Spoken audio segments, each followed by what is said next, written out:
discussing the writing section, and in the writing section we will be focusing on the topic which is story writing. Story writing basically is as the topic name suggests, it is a story that you write a story, you develop a story, and that story has number of paragraphs. Now, if a story has a beginning,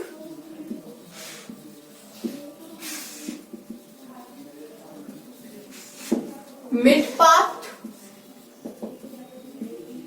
and an end. The beginning over here should be very catchy. It should be catchy. It should be entertaining. It should be interesting.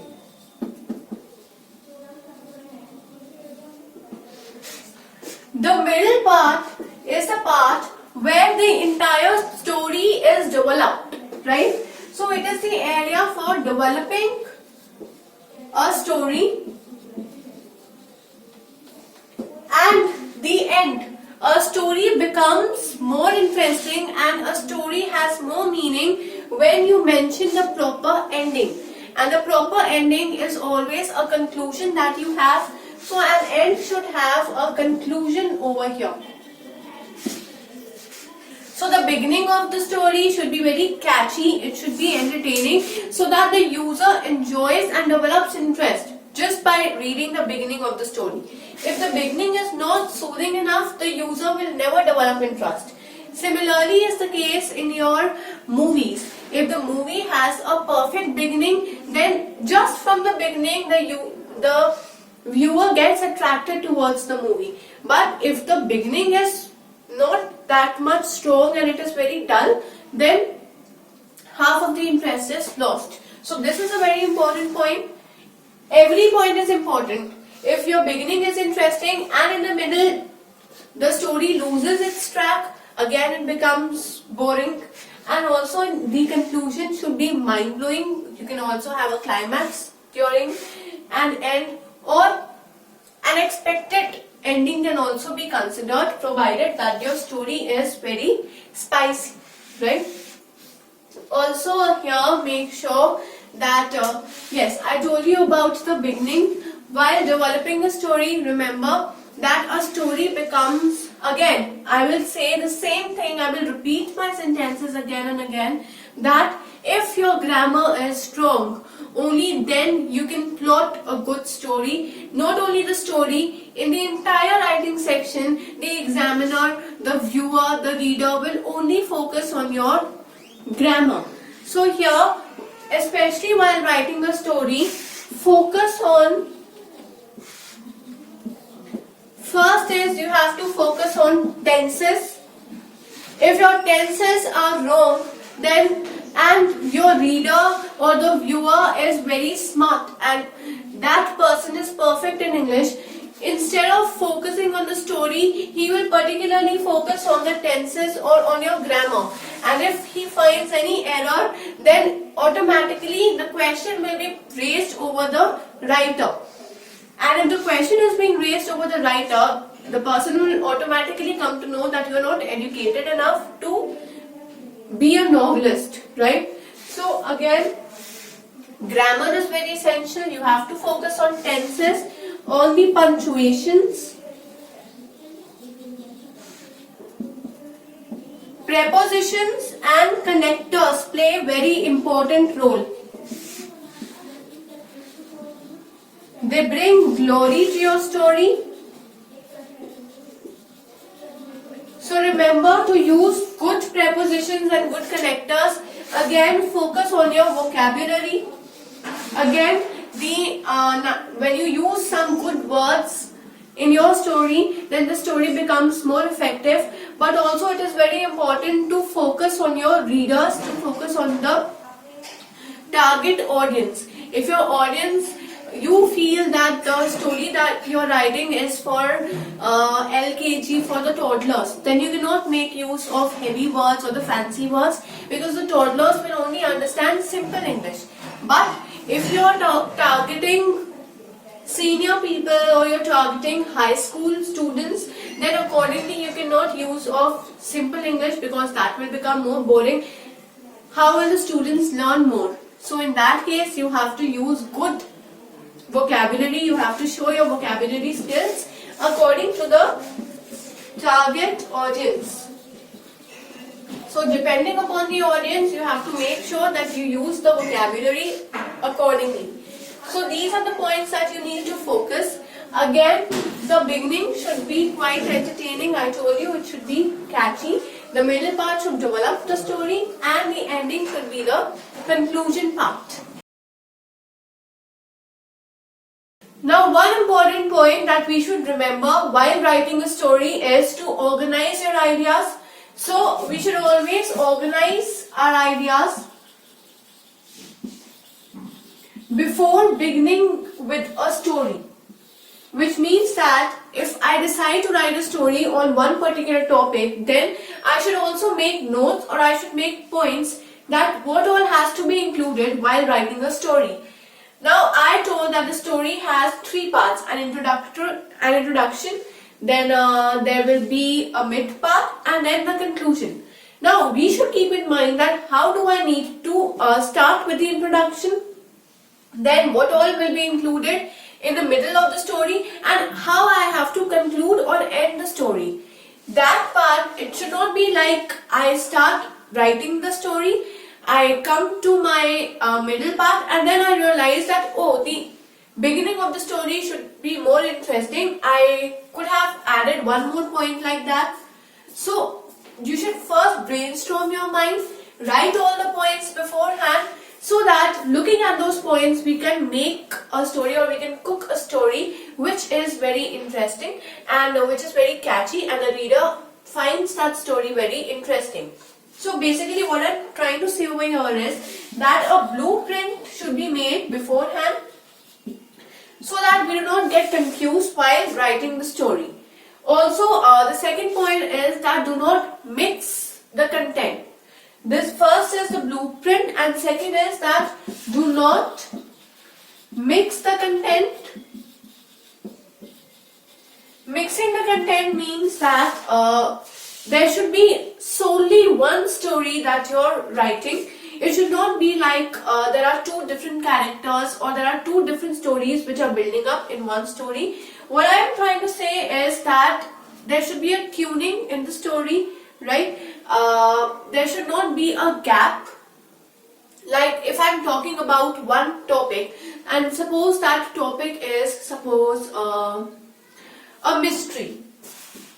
That topic is a mystery. I'm talking about mystery, and now whatever lines that I will be writing regarding mystery should be specifically on this topic. And if I'm switching to some other topic, then again there should be a connection between mystery and the other topic that I'm now putting in the story.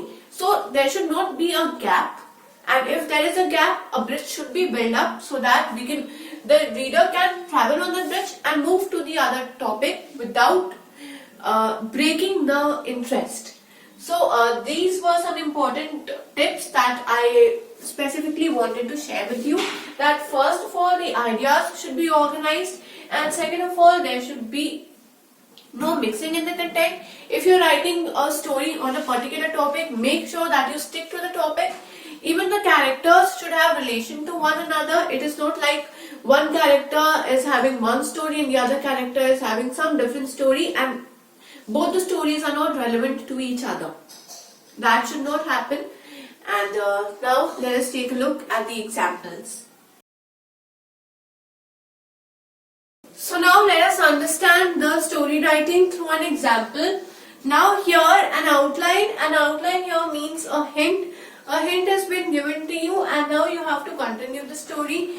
Now the question is like, there's a person who decided to write a story. So he began writing the story, but in the beginning he lost interest, and now you are supposed to complete the story.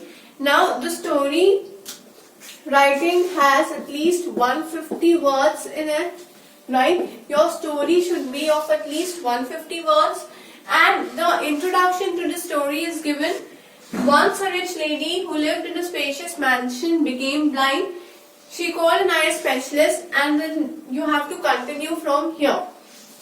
Now, first and foremost is that my story should contain an appropriate and a spicy and interesting title. This story can have n number of parts depending upon your imagination, but like I am giving you an example, so I can see that in this story the basic plot is that the lady is rich and the mansion is quite spacious. That I'm describing a rich lady. Now, whoever is a rich person, then people take advantage of their money. So over here, the person I'm talking about is the eye specialist. So the thing that comes to my mind is that let us consider that the eye specialist was quite greedy. So I say the rich lady and a greedy doctor. So when I say the rich lady and a greedy doctor, this becomes the title of my story, right? And through the title only, I can understand that the story will contain a greedy doctor who will take advantage of that rich lady and then consume a lot of money through his tax. So now my story is like one day a rich lady who lived in a spacious mansion became blind. She called an eye specialist, right? So when I say that she called an eye specialist, I said that my story should have a link. They should be related to one another. Now when I'm saying that she called an eye specialist, my next sentence should contain an eye specialist. It should contain the information about that eye specialist. So I can say that the eye specialist